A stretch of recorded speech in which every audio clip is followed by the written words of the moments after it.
Emma Blackwood stared at the body outline on her desk's holographic display. She knew something wasn't right, but she couldn't tell Inspector Oliver Thompson about the dream she'd had last night. No one at New Scotland Yard believed in psychics, especially not since Earth had joined the Galactic Commonwealth 30 years ago. The aliens had made it clear. True psychic powers didn't exist. They had searched across 12,000 worlds and found nothing but tricks and frauds. Yet here she was, a detective who solved cases through what she carefully called hunches to avoid unwanted attention. "Blackwood, you've been staring at that display for 20 minutes, Oliver said, walking over to her desk.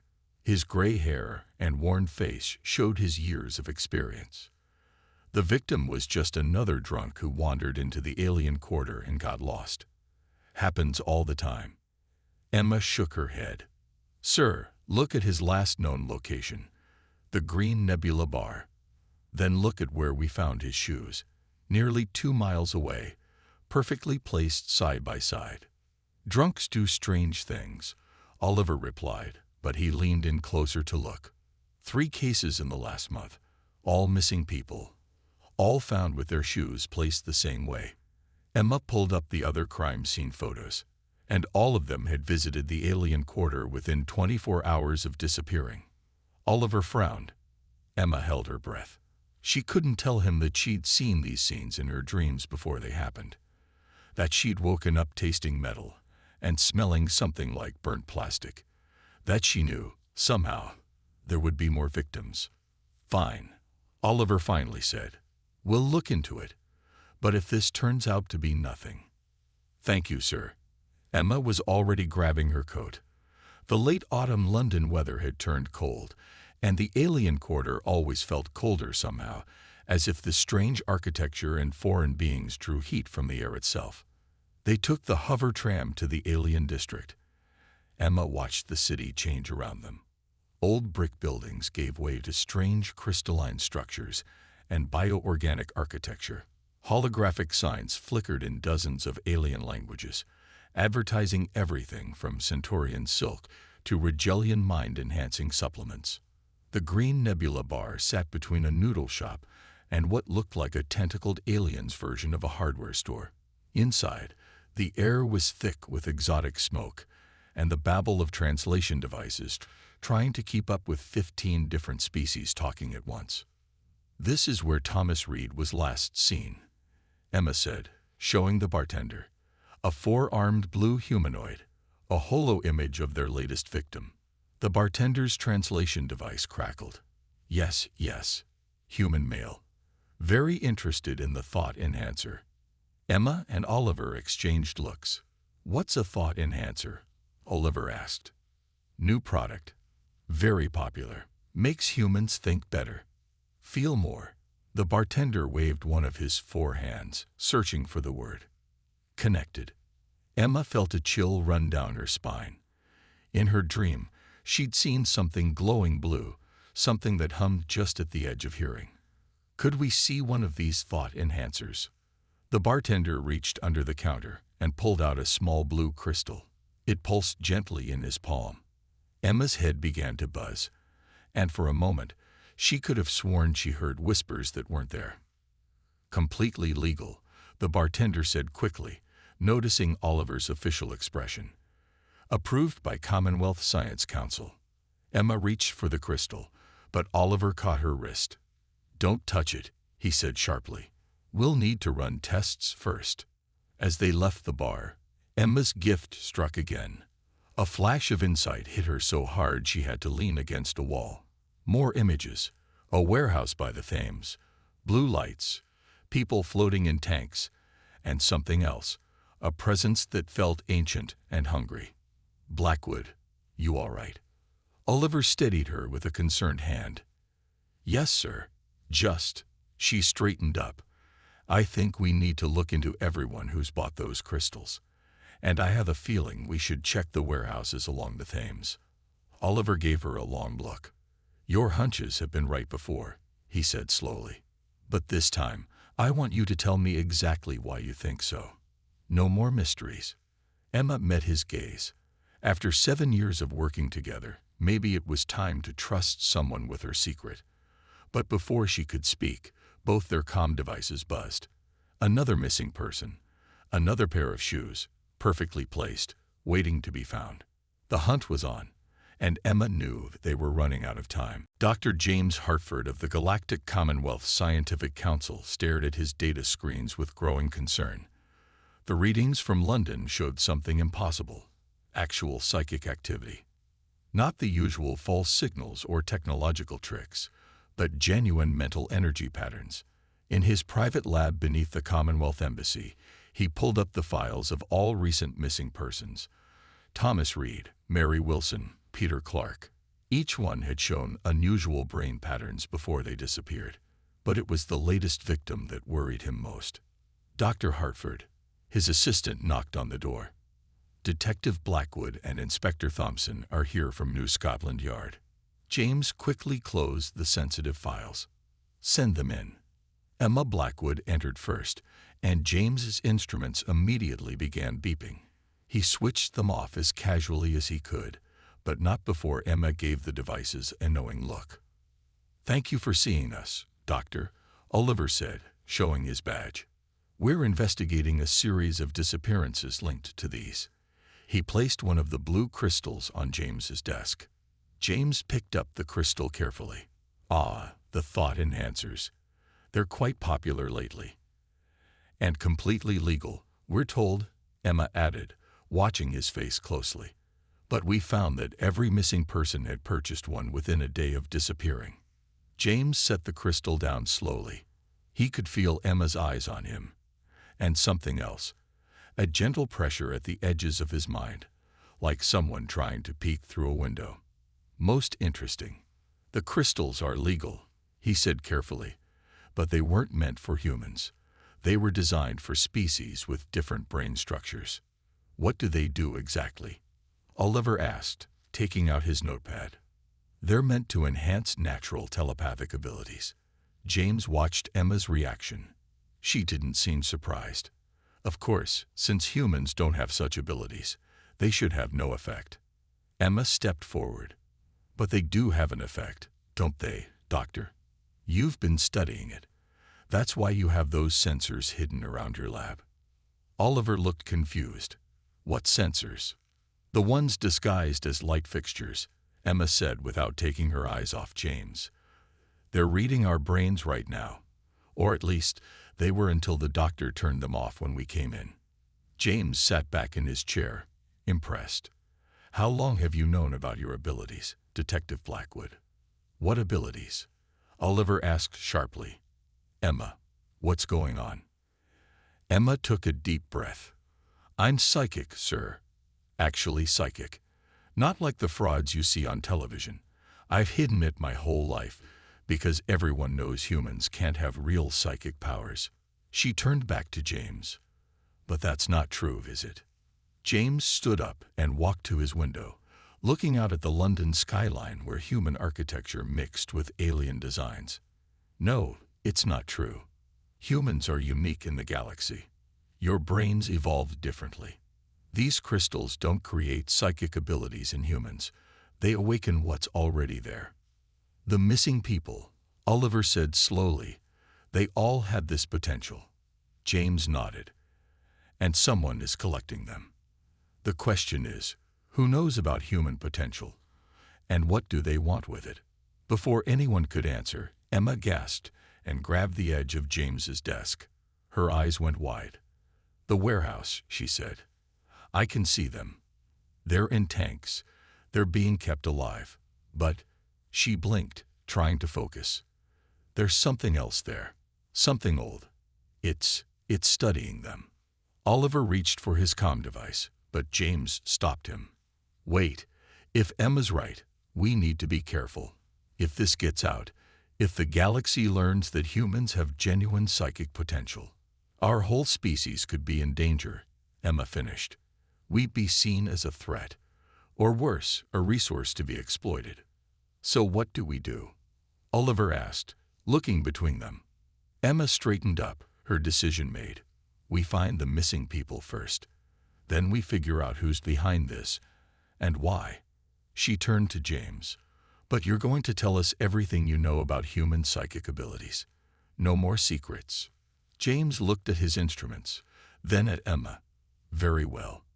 But I should warn you. What I know might change how you see your entire species. Humanity isn't what you think it is.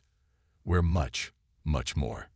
Outside the embassy windows, the London sky darkened as storm clouds gathered. In her mind, Emma could feel something stirring. A connection to the other psychics, growing stronger by the minute. The hunt was about to become much more dangerous. Dr. Margaret Wells looked through her microscope at the glowing blue crystal. In her lab at the Royal Institute of Neurology, she had been studying these strange alien devices for the past 6 hours. Emma Blackwood sat nearby, watching as the neurologist worked.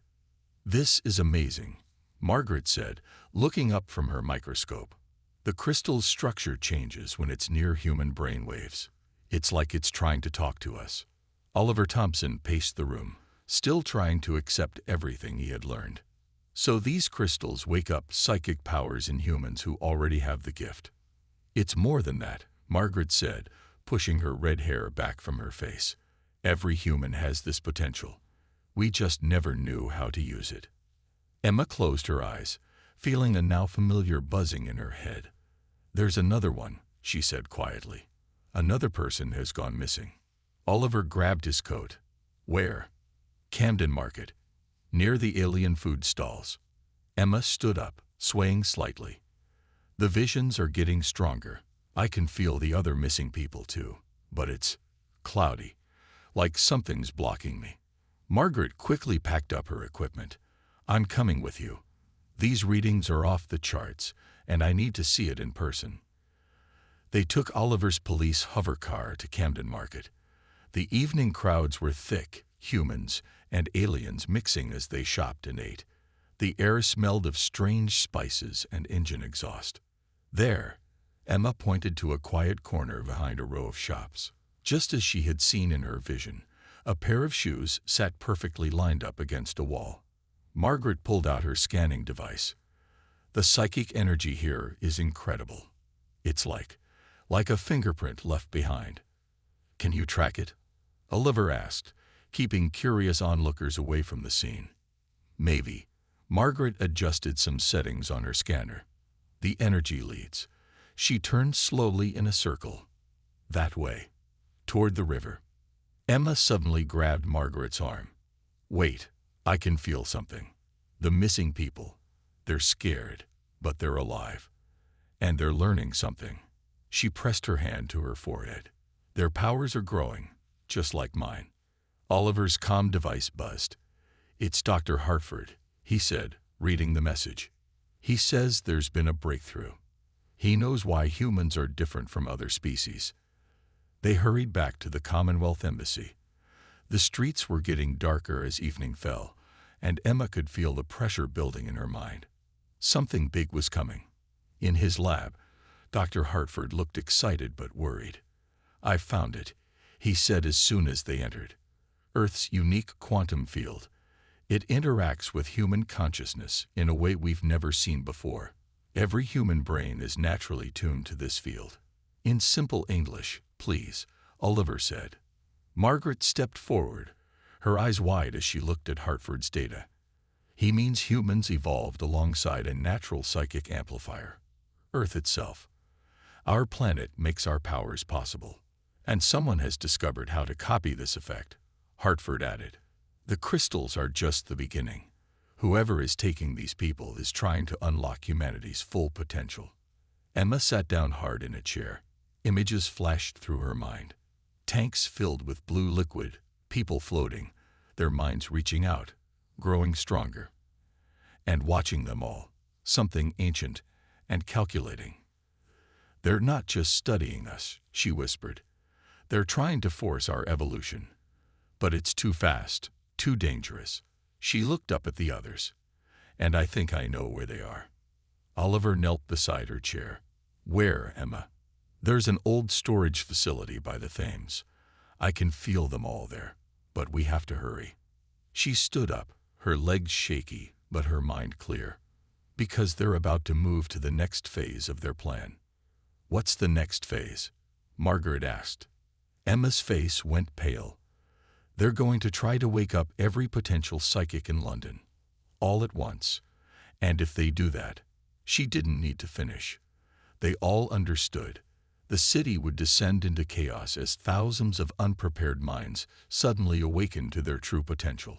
The hunt had become a race against time. The old storage facility loomed over the Thames like a forgotten giant.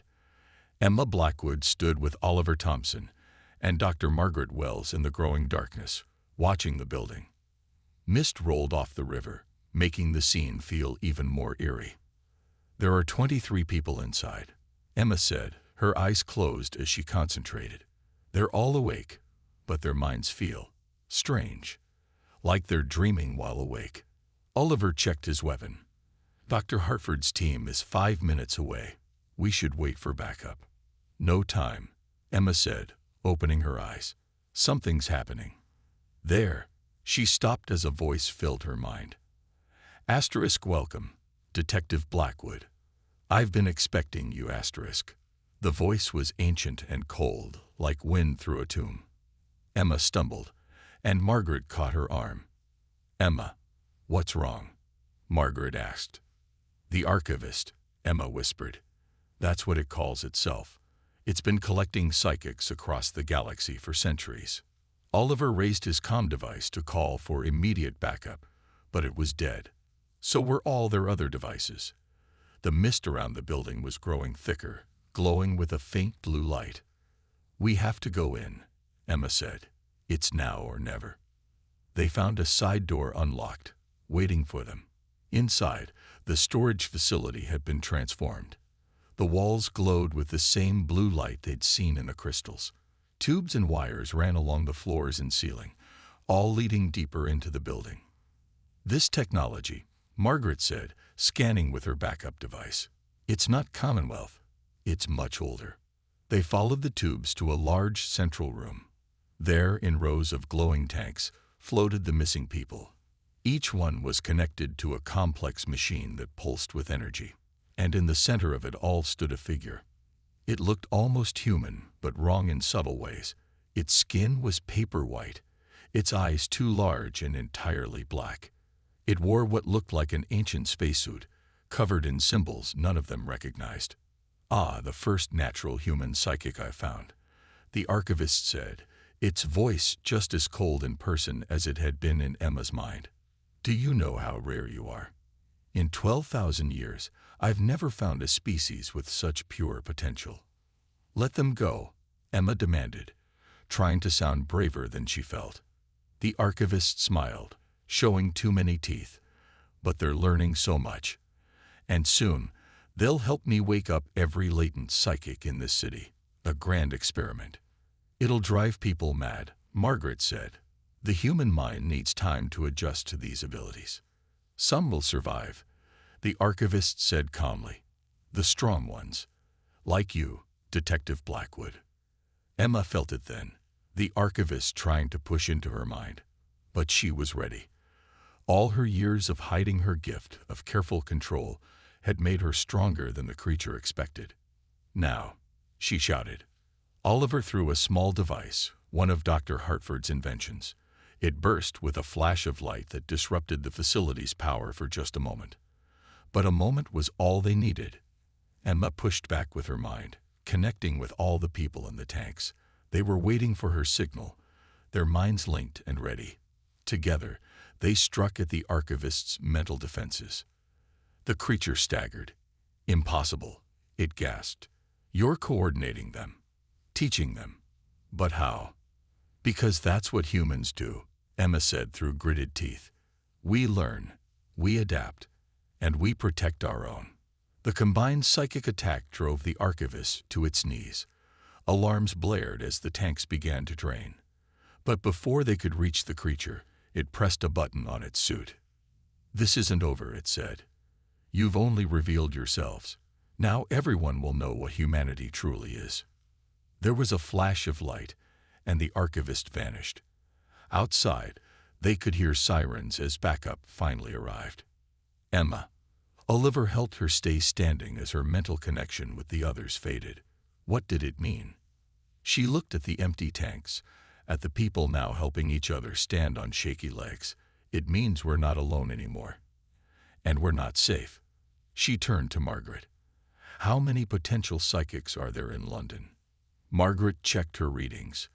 If these numbers are right, millions. Emma nodded grimly. Then we need to find them first, before the archivist comes back, because it will come back.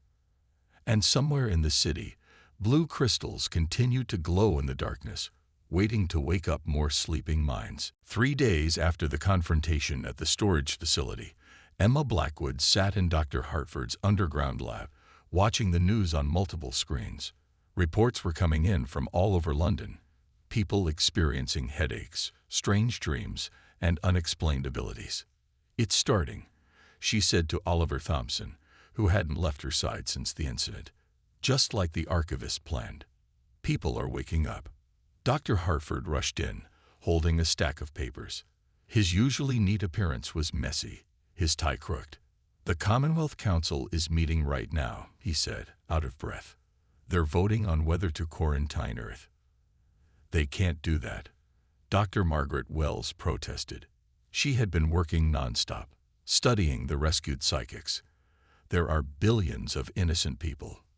They're scared, Emma said, rubbing her temples. The number of active psychics in London had doubled since yesterday, and she could feel each new mind lighting up like stars in the night. And scared people do stupid things. Oliver's police radio crackled. Multiple disturbances reported in central London. Subjects displaying unusual abilities. All units respond. Emma stood up. We need to go. These new psychics don't know how to control their powers. They could hurt themselves or others. Wait, Dr. Hartford grabbed her arm. There's something else you need to know. About why the Commonwealth really let Earth join them 30 years ago. Everyone turned to look at him. Hartford's face was pale. They knew, he said quietly. They knew humans had psychic potential. They'd been suppressing it all this time, adding chemicals to our water, our food. The thought enhancers didn't create powers. They stripped away the barriers. Oliver slammed his fist on the desk. You mean our own government agreed to this? To drugging our entire species? They thought they were protecting us, Hartford explained. The galaxy fears true psychics. Every other species that developed them destroyed themselves in psychic wars. A scream from outside interrupted them. They ran to the window. In the street below, a young woman was floating 3 feet off the ground, crying in panic as a crowd gathered around her. I'll handle this, Emma said, rushing out of the lab. The others followed. Outside, Emma approached the floating woman carefully. It's okay, she said both out loud and with her mind. I can help you control it. The woman looked at her with tear-filled eyes. What's happening to me? You're changing, Emma said gently. We all are. But you're not alone. Slowly, Emma helped the woman back to the ground. As she did, she felt other minds in the crowd awakening, sparked by the display of power they'd witnessed. It's spreading faster than we thought, Margaret said, checking her instruments. The awakening is triggering others nearby. It's like a chain reaction. Suddenly, Emma's head exploded with pain. All around them, people in the crowd began to grab their heads, some falling to their knees.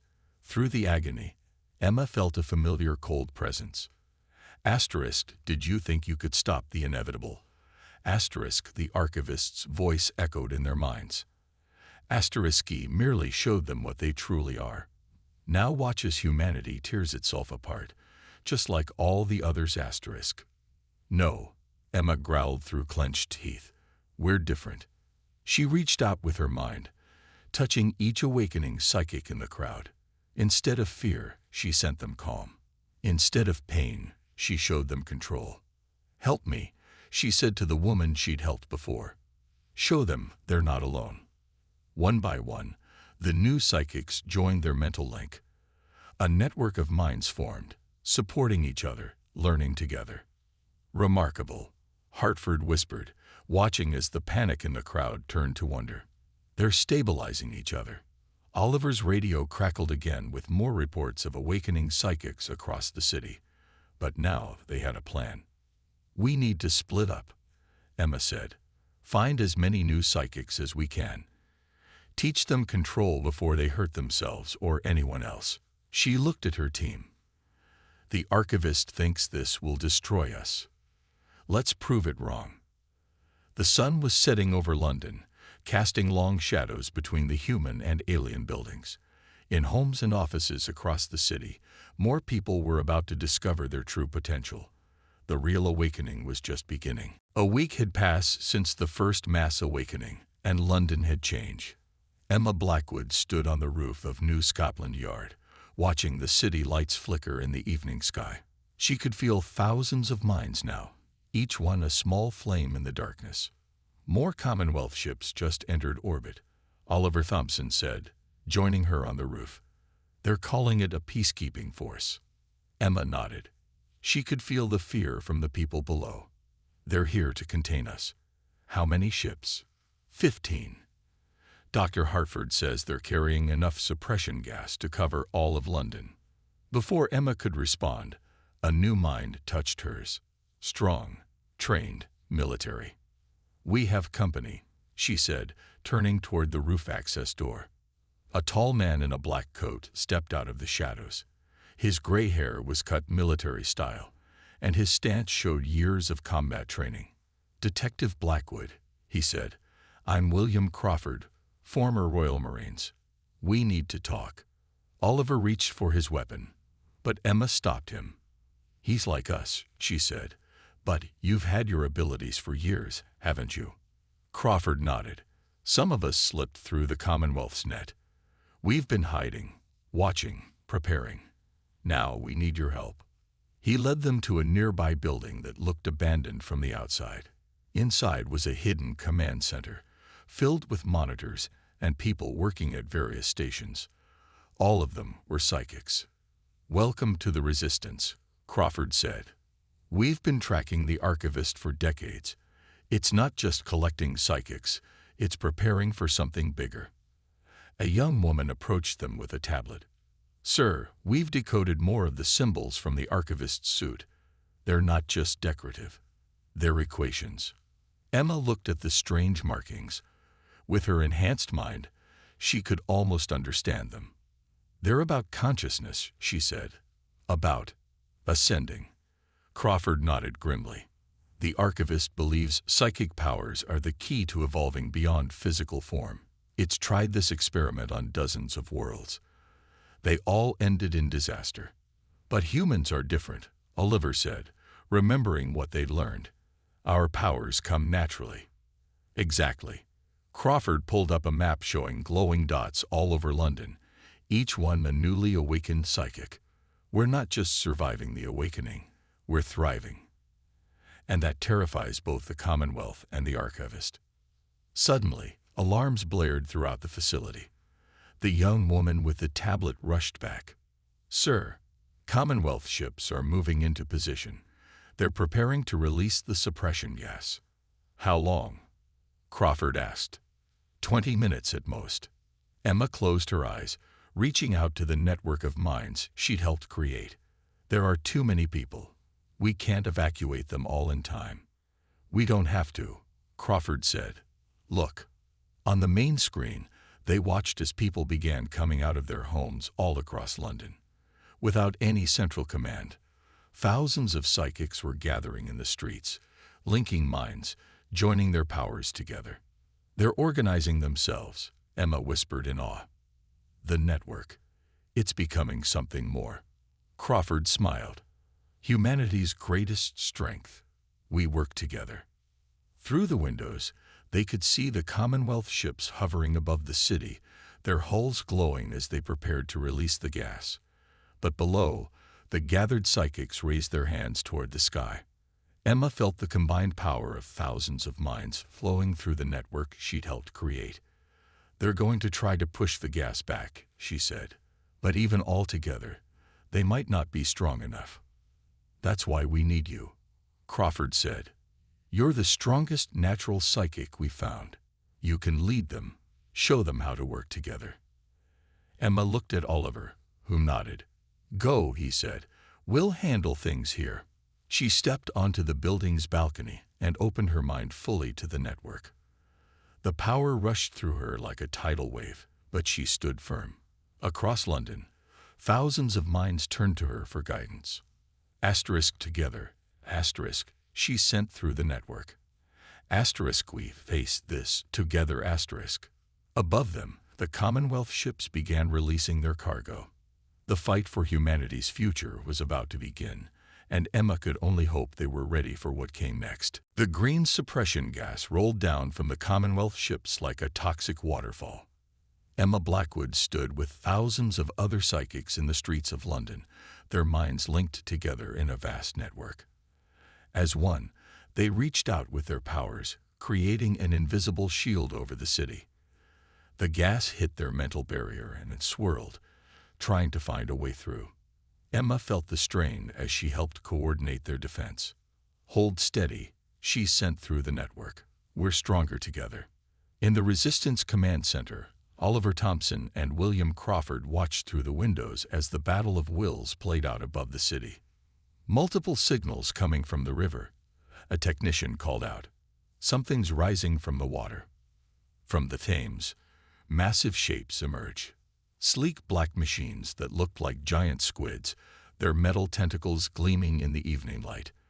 On their sides were the same symbols they'd seen on the archivist's suit. It planned this, Crawford said grimly. The Commonwealth's attack is just a distraction. Emma felt the archivist's cold presence before she saw it. The creature appeared on top of one of its machines, still wearing its ancient spacesuit. Asterisk, you've exceeded all expectations. Asterisk, its voice echoed in every psychic's mind. Asterisk, note, you're ready for the next stage. Asterisk. The machine's tentacles plunged into buildings, streets, and the river itself. Where they touched, blue crystals began to grow, spreading like frost. The whole city is going to be one giant psychic amplifier, Dr. Margaret Wells said, checking her readings. It's trying to force a mass evolution. Emma felt the crystal's power pulling at her mind, trying to draw it out of her body. Around her, other psychics were feeling the same thing. Some began to float off the ground, their eyes glowing blue. Asterisk, let go. Asterisk, the archivist urged. Asterisk, transcend your physical form. Become what you were meant to be. Asterisk. No. Emma pushed back against the pull. This isn't evolution. It's extinction. We won't survive without our bodies. Through the network, she showed the others what she saw.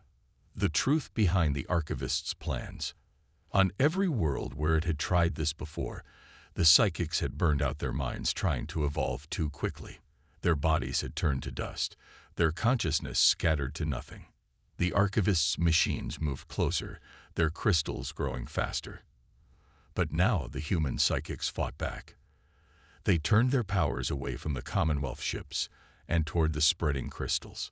Target the machines, Crawford ordered through the network. They're the source. Emma felt Oliver's presence beside her, not psychic, but supporting her with his unwavering trust. She drew strength from that as she coordinated the attack. Across London, psychics began to fight back. They used their powers to shatter the growing crystals. Others reached out to the Thames itself, calling up waves to smash against the machines. The water shorted out their systems, making them spark and smoke. The archivist's mental voice turned from smooth to angry. Asterisk, you're ruining centuries of work. This is your only chance to transcend. Asterisk. No, Emma sent back. This is our chance to show you what humanity really is. She gathered the strength of every mind in the network and focused it into a single thought, a single purpose.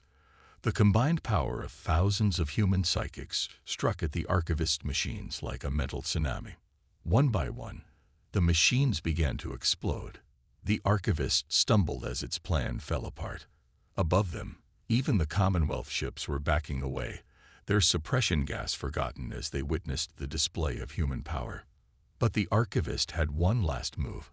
It raised its hand, and all its remaining machines lit up at once. Asterisk, if I cannot have your evolution, I will have your destruction, asterisk. The machines began to overload, their crystals pulsing with deadly energy. In moments, they would explode with enough force to destroy most of London. Emma looked at the thousands of people around her, all linked through her network, all trusting her to lead them. She had one chance to save them all. Everyone, she sent through the network. Give me your strength. One last time. The final battle for London was about to begin. Time seemed to slow down as Emma Blackwood felt the power of thousands of minds flow into her. Through their network, she could sense every person in London, psychic and non-psychic alike. The archivist's machines hummed with deadly energy, ready to explode. Oliver Thompson watched from the ground as Emma began to glow with blue light. What's happening to her? He asked Dr. Margaret Wells. She's channeling more psychic energy than any human has ever handled, Margaret said, checking her instruments. It should be impossible. The archivist stood on its last working machine, its black eyes fixed on Emma. Asterisk, you will tear yourself apart, asterisk, it sent. Asterisk, no mind can handle this much power, asterisk. Emma floated higher into the air, the combined might of London's psychics flowing through her. You never understood, she said, her voice echoing both in minds and in the air. Human minds aren't meant to be alone. We're stronger together. She reached out with this borrowed power, not to attack, but to understand. In a flash, she saw the archivist's memories. 12,000 years of searching, of failed experiments, of watching civilizations destroy themselves as they reached for transcendence. I see your pain, Emma said softly. Your loneliness. You've been searching so long for others like yourself. Asterisk, they all failed. Asterisk, the archivist replied. Asterisk, every species that developed true psychic powers destroyed themselves. It is inevitable, asterisk. No. Emma spread her arms, and the network expanded. Look at what we've built. Feel how we support each other. Through their connection, she showed the archivist how the human psychics worked, not competing, but cooperating, not fighting for power, but sharing it. The network wasn't just a tool, it was a community. The archivist's machines reached their critical point. In seconds, they would detonate. Emma took a deep breath and reached out with all her borrowed power. She didn't try to destroy the machines. Instead, she touched their crystalline cores with millions of minds working as one. The overloading energy responded to their combined will, changing, transforming. The machines began to glow not with destructive power, but with pure psychic energy. One by one, they dissolved into clouds of shimmering blue light that spread across the city. Asterisk, what have you done? Asterisk, the archivist demanded as its last machine dissolved beneath its feet. Emma caught the ancient being with her power before it could fall. We've turned your weapon into a gift, she said. The energy will help stabilize newly awakening psychics. No more painful awakenings. No more lost control. Around the city, the blue clouds settled over the population. People who had been fighting their emerging powers suddenly found peace. Those who had been afraid discovered understanding. The Commonwealth ships above them hung motionless, their crews watching in awe as humanity showed them something they'd never seen before. Psychic powers used not for destruction or transcendence, but for healing and growth. William Crawford approached the archivist, who now stood on the ground, its ancient suit looking dim and worn. You have a choice, he said. Stay and learn with us, or leave and never return. But your experiments are over. The archivist looked around at the changed city, at the humans who had surpassed all its expectations. Asterisk, perhaps. Asterisk, it sent slowly. Asterisk, after 12,000 years. I still have something to learn, asterisk. Emma descended back to the ground, the excessive power leaving her as people reclaimed their own minds. Oliver caught her as she stumbled. Did we do it? She asked weakly. Did we save everyone? Look around, Oliver said with a smile. The sun was rising over London, its light catching the lingering blue clouds that danced through the streets. Everywhere, people were helping each other, sharing their experiences, learning to use their gifts. Dr. Hartford's voice came over their communications. The Commonwealth Council is asking for an emergency meeting. They say they want to learn from us. Emma leaned against Oliver, watching her city wake up to a new day. Then we'll teach them, she said. We'll show them what humanity can really do when we work together. Above them, the Commonwealth ships began to retreat.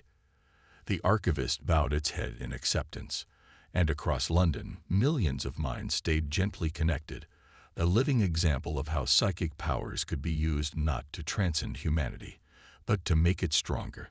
The case was solved, but their real work was just beginning.